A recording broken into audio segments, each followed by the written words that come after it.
Hi hello welcome to my channel. ఇవాళ అమ్మమ్మ చెప్పిన కథల్లో మరి అమ్మమ్మ లాస్ట్ ఎపిసోడ్లో మరి దాశరథి శతకం ఎవరు రచించారు అంటే కంచర్ల గోపన్న రచించారు శ్రీరాముల వారి మీద అన్న ఎపిసోడ్ తెలుసుకున్నాం కదా.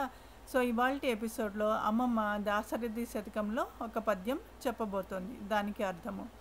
అయితే అమ్మమ్మ ఎప్పట్లాగని అందరినీ దగ్గరికి తీసుకుని మరి దాశరథి శతకంలో ఒక పద్యం చెప్పటం స్టార్ట్ చేసింది.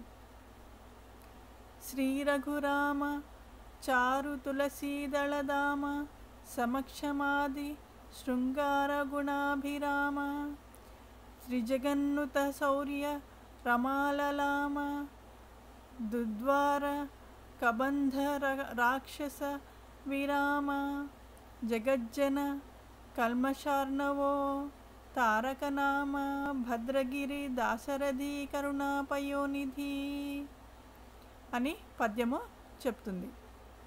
అయితే దాని భావం ఏంటి అమ్మమ్మ అంటే, రఘుకుల వంశంలో పుట్టిన ఓ శ్రీరామ, మరి తులసీదండలు నీకు ప్రియము కదా, ప్రియమైన తులసీదండలు వేసుకుని మరి శాంతితో కరుణతో ఓర్మితో తన చూపులను మరి భక్తులపై ప్రసరిస్తూ మరి అన్ని మంచి గుణములు ఉన్నవాడు గల శ్రీరాముల వారిని చూసినంతనే మనకి భక్తి ప్రపత్తులు కలుగుతాయి.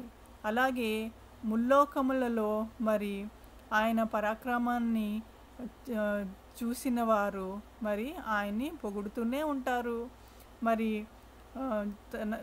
రాముడు లక్ష్మణుడు చిన్నప్పుడే మరి రాక్షస సంహారం గావించి మరి తమ గురువులకి మరి ప్రయోజనం చేకూర్చి యజ్ఞయాగాదులకి ఆటంకం కలగకుండా మరి చిన్నప్పుడే రాక్షసులని సంహరించారు. అలా మరి ఆయనని చూసినంత మాత్రాన్ని ఆయన్ని తలుచుకున్నంత మాత్రాన్ని జనుల పాపాలను హరిస్తాడనమాట శ్రీరాముల వారు.